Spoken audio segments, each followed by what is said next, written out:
బీజేపీకి రాజంపేట ఇస్తారు, కిరణ్ కుమార్ రెడ్డి నిలబడతాడు ఇక్కడ అని పేరు పేపర్లో వస్తానే మీ మసీదులో అన్నిట్లో కరపత్రాలు వచ్చినాయి. ఏమని కరపత్రాలు వచ్చినాయి?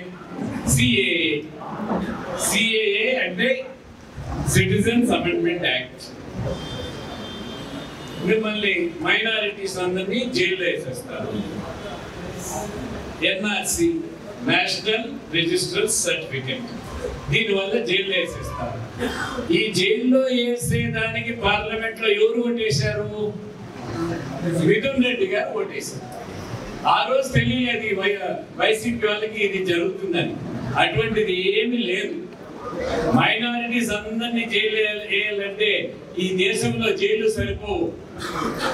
అటువంటి ఉద్దేశం కూడా ఎవరికి లేదు. సిఏఏ అంటే ఏమిటంటే సిటిజన్స్ అమెండ్మెంట్ యాక్ట్ అంటే 1947లో భారతదేశం నుంచి పాకిస్తాన్ విడిపోయినప్పుడు, ఇస్లామిక్ దేశం అయినప్పుడు పాకిస్తాన్ లో 21% మైనారిటీస్ ఉన్నారు.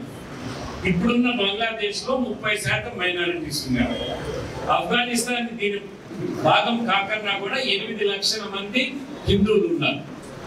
ఇక్కడ 30% హిందువులు, పాకిస్తాన్ లో 21% హిందువులు ఉన్నారు.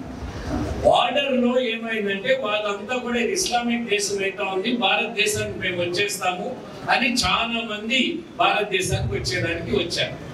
బార్డర్ లో ముస్లిమ్స్ ఇక్కడి నుంచి పాకిస్తాన్ పోతున్నారు. బార్డర్ లో కమ్యూనల్ రైట్స్ అయినాయి, చాలా మంది చనిపోయినారు. అప్పుడు మహాత్మా గాంధీ గారు, నెహ్రూ గారు ప్రధానమంత్రిగా, సర్దార్ పటేల్ హోమ్ మినిస్టర్ గా ఒక అపీల్ చేశారు.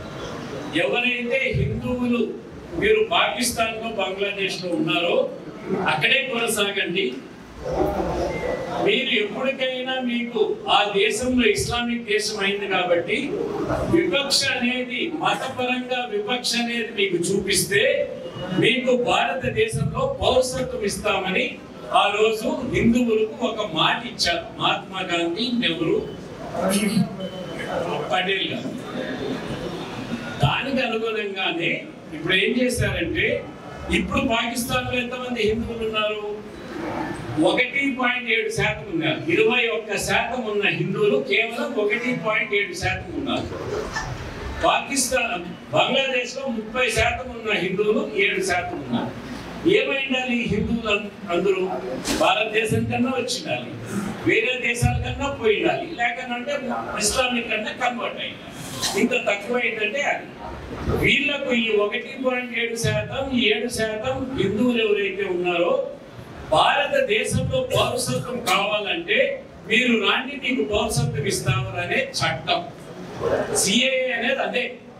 ఒకవేళ ముస్లిం పాకిస్తాన్ నుంచి భారతదేశానికి రావాలంటే వారు ఒక అప్లికేషన్ పెట్టుకోవాలి. ఇస్లామిక్ దేశం కాబట్టి మతపరంగా వారికి వివక్షత చూపారు కాబట్టి ఆ దేశంలో ఒక మైనారిటీ సోదరుడికి రావాలంటే ఒక అప్లికేషన్ పెట్టుకొని భారతదేశం పౌరసత్వం తీసుకోవాలి. ఇది సిఏఏ.